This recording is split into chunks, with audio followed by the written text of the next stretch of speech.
Next one is urea cycle. So the amine group which is present in the amino acid upon transamination, so it can be transferred onto the alpha ketoglutarate, can be converted into glutamate. Glutamate involved in the deamination reaction. So glutamate can be converted into again alpha ketoglutarate. Amine can be liberated as ammonia. The liberated ammonia can be utilized for production of urea. Why? Because the ammonia which is produced in the body is toxic. So toxic to the body. So it has to be converted into non-toxic component, that is urea. So how does this urea production can be taken place is urea cycle. So urea cycle is also known as Krebs-Haslet cycle or Krebs-Haslet pathway. Urea is the end product of protein metabolism. So amino acid final end product is the urea. The nitrogen which is present in the amino acids can be converted into urea finally. So 80 to 90% of nitrogen eliminate as urea through the urine only. So the nitrogen content which is present in our body, up to 80 to 90% of the nitrogen which is present in our body can be eliminated as urea only through the urine. So the location of the urea cycle is only liver. So liver can produce the urea, and the produced urea can be transported to the kidney where it can be excreted through urine. So if you observe the structure of urea, NH2 C double bond NH2 is the structure of urea.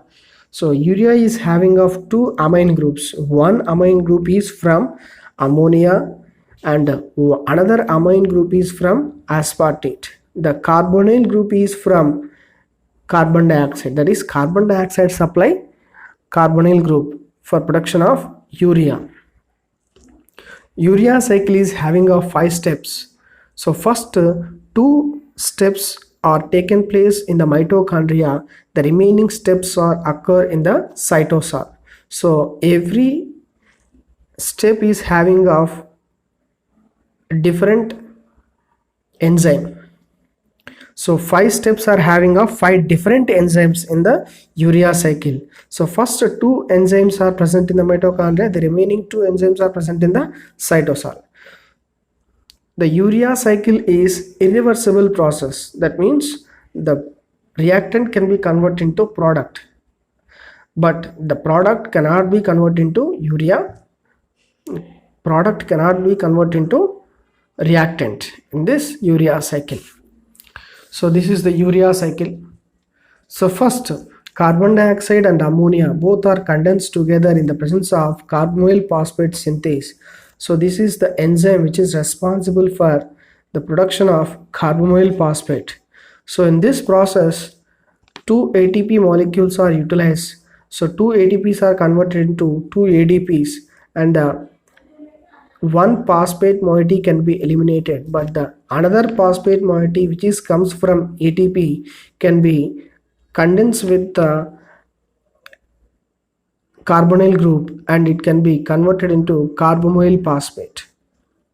So production of carboyl phosphate can be taken place by the addition of carbon dioxide amine group and one inorganic phosphate from ATP. So this carboyl phosphate synthase enzyme can be activated by the N-acetyl glutamate.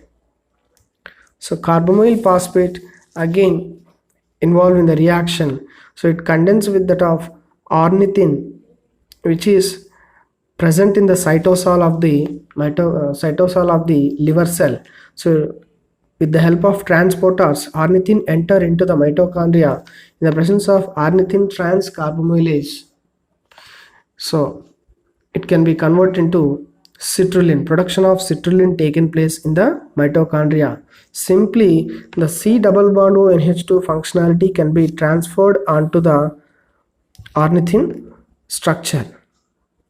So this is the C double bond O NH2 which is comes from the carboyl phosphate. The remaining thing is ornithine structure. The combination of these two are called citrulline.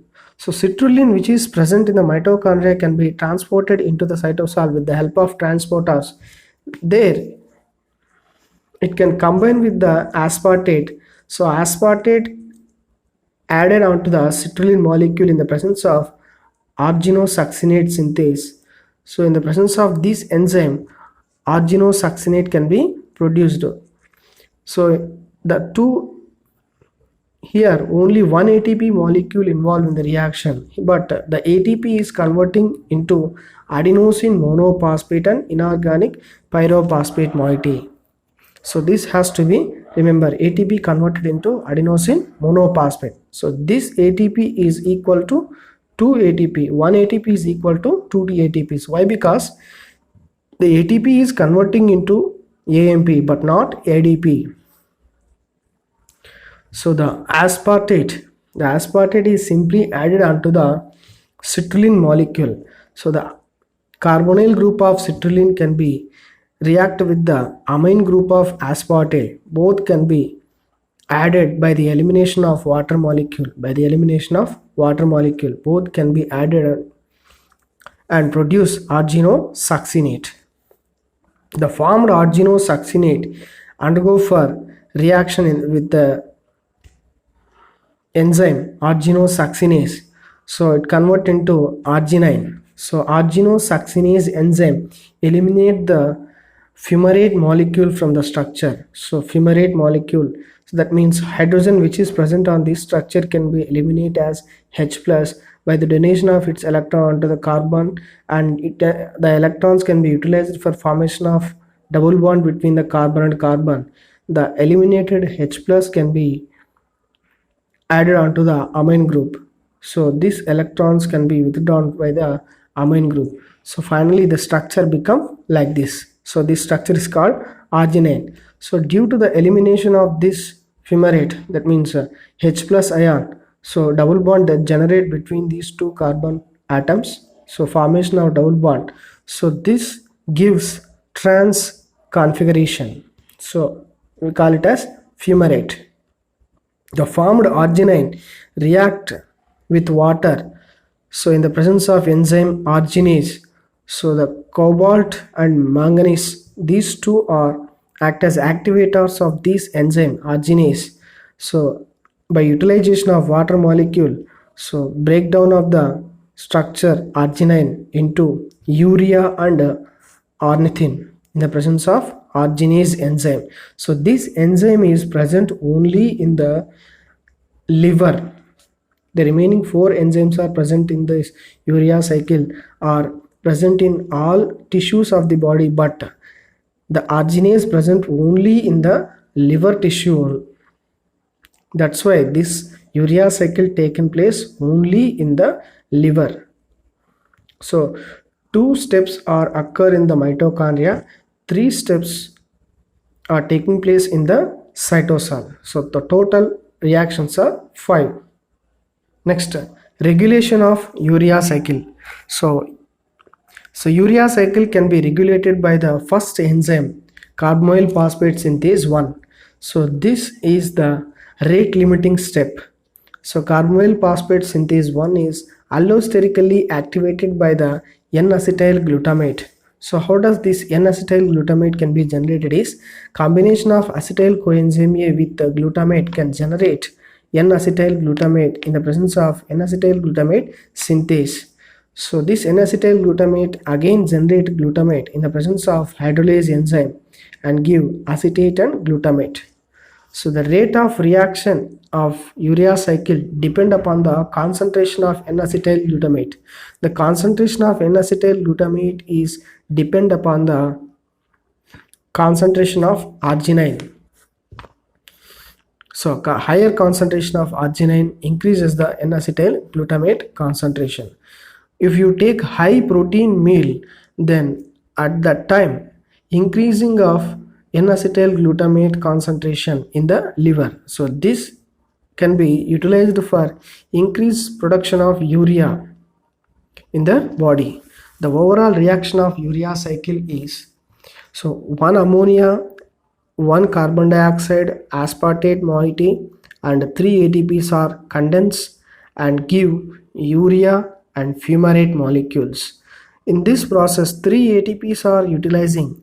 So 2 ATPs are utilized for production of carbamoyl phosphate. That is first step. But the third ATP is utilized in the third process, that is third step, that is citrulline, conversion of citrulline into arginosuccinate. In this process, ATP is converting into adenosine monophosphate. That means ATP is not converting into adenosine diphosphate. ATP is converting into adenosine monophosphate. Breakdown of one phosphate gives 7.3 calories per mole energy. Here, breaking down of two phosphate molecules, that means 1 ATP is equals to 2 ATP's energy. That means 14.6 calories per mole energy can be released in this process. That means this ATP is equals to 2 ATPs. So overall actual consumed ATPs are 4 ATPs. This is important.